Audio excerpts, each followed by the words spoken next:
In this box is a late 2013 15-inch MacBook Pro, and in a lot of ways it's like any other Retina MacBook Pro out there, except in one crucial way. This MacBook has a defect that renders it almost completely uneconomical to repair. And this is an issue that doesn't just affect a late 2013 MacBook Pro, but almost any MacBook from the past 7 or 8 years. So, in today's video, we're going to talk about why this is such a huge problem.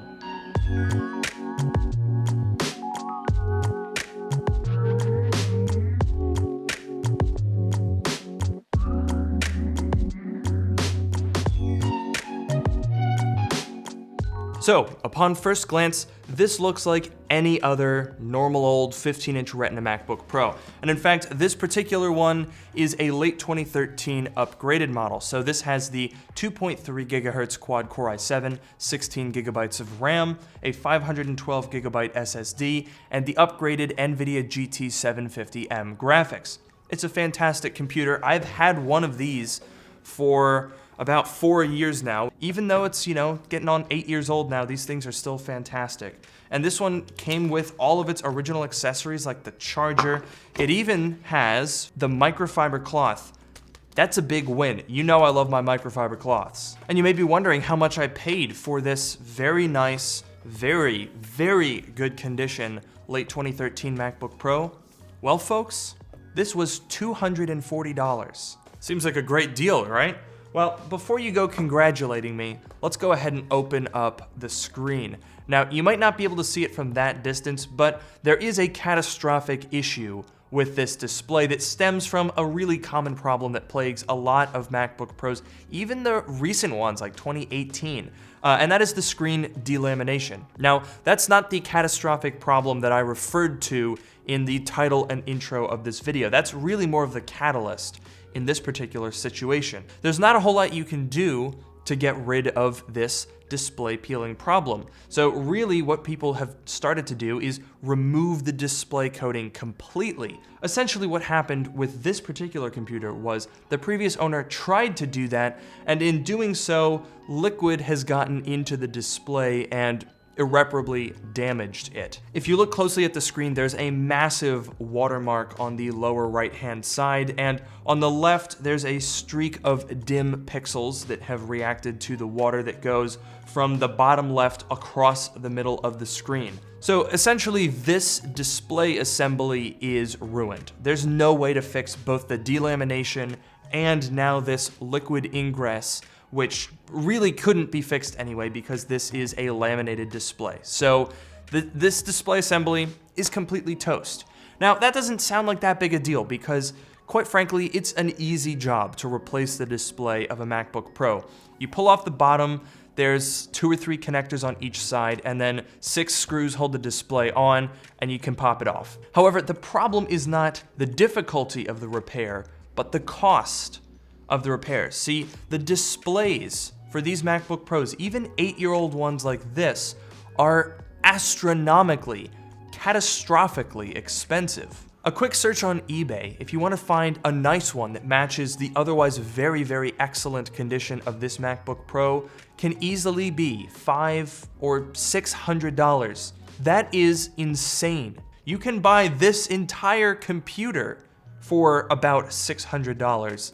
And that's basically the cost of the display. So if you think of it like this, right? Imagine you have a car that's worth $5,000 and you end up blowing an engine, and the engine replacement costs, let's say, $4,500.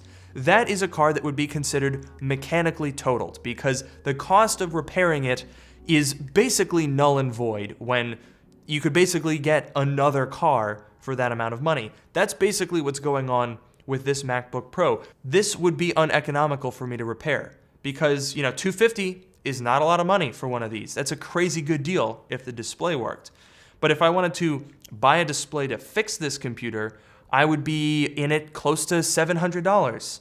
So obviously I'm not going to make a profit on that. And this is a problem that's going to continue to get worse because as the newer MacBook Pros age, they're going to quickly age into this problem. Anything with a Retina display has this problem because the displays are so hard to find, and they're also the most common thing to break. So you've got this incredibly imbalanced system where there's very few displays, and a lot of people who want to replace their displays and are like, well, it's stupid to buy a whole new computer and generate all of this waste of buying another computer when I could just repair the display on the one that I already have. But if it doesn't make sense, it doesn't make sense. Now, there is one potential angle where you could maybe make something like this work. Like, let's say, for example, that you are the original owner of this MacBook Pro, right? You've bought this, it's delaminated, the screen is now ruined, and you're trying to figure out what to do. So $500 is what you're looking at for a screen replacement, or maybe $600 if you want to get a nice example of a similar computer like this. That's a really tough pill to swallow. You're talking about an 8-year-old MacBook Pro with just one little cosmetic issue, and you're looking at $500-$600 to get yourself out of this problem. Well, here's what I would recommend if you were in this situation. The parts that make up a MacBook such as this are generally more valuable than the completed MacBook itself. It doesn't really make a whole lot of sense when you think about it logically, but when you look at a logic board for a computer like this, those tend to run a little bit more than $200. A top case such as this in very good condition with a nice battery that still holds a charge, you're looking at another maybe $130 for that. This computer has a 512 gigabyte SSD, so you could probably get $70 for that, another $30 for the bottom case, and weirdly enough, you could still probably get $175 or $200 for a display that's damaged like this. That's $640 in parts for a non-functional MacBook that I paid $240 for. Ladies and gentlemen, welcome to the absolutely insane world of used MacBook pricing. It doesn't make a single bit of sense. You're talking about a computer that has a really messed up display that has $600 worth of parts in it, on a computer that itself, if it were fixed, would only be $600. So it's absolutely insane to me that a broken MacBook is worth the same if you part it out as a working MacBook. But that's the world we live in, folks. So if you're in a situation like this, where your screen is somehow defective and you wanted to repair it, don't spend $500 on a display.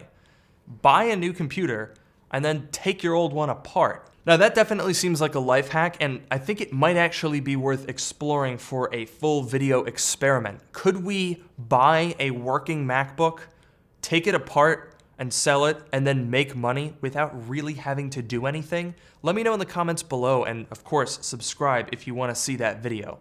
But setting that little life hack aside for a future video, this is really sad, because the vast majority of people aren't gonna be like you and me, who enjoy working on computers, who wanna extend the lifespan of their old 2009 MacBook that's been sitting in the closet, and you juice it up with an SSD and some extra RAM and you got yourself a great secondary or primary device.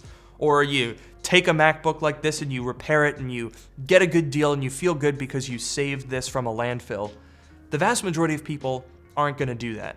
If you're the quote-unquote average consumer and this happens to your MacBook Pro, you're gonna go to the Apple store, they're gonna say, well, that's gonna be $700, and you're either going to be absolutely robbed with an expensive repair like that, or you're gonna throw it away. Or if you're lucky, you're gonna sell it on eBay and then it gets to live on with someone like you and me, but that doesn't happen that often. A lot of these computers end up at recycling facilities that are sometimes gonna part them out and save what usable components there are. Sometimes though, they're just gonna get scrapped. And that's a tremendous waste. Because even though this is an 8-year-old MacBook Pro and it's probably lived a pretty long life, it doesn't need to be scrapped. There are plenty of useful and recyclable and valuable components in here. But with businesses and schools, when stuff like this happens, quite often, they just get thrown away. And that is an absolute tragedy. It's sad to see computers like this go to waste when there's plenty of people that could really use them. But, well, that's what happens when Apple restricts the ability to repair, and you end up with these supply constraints that make computers like this uneconomical to fix. Fortunately, hopefully, we've sort of found a little bit of a way around that in terms of buying these and then distributing the parts in a useful way, contributing to the parts community by selling this for parts. And in fact, one way or another, this computer's not gonna die. I haven't quite figured out what I'm gonna do with this yet. I mainly just bought it because I was like, okay, good condition with all the box and accessories for 240 bucks, there must be something I can do with this computer. So if you have an idea for what we could do with this, let me know in the comments below. This computer is not gonna die under my watch. So with that, thank you guys for watching this video. Let me know what your take is on this whole dilemma with expensive MacBook displays. And of course, don't forget to like, comment, and subscribe. Follow me on Twitter @LukeMiani.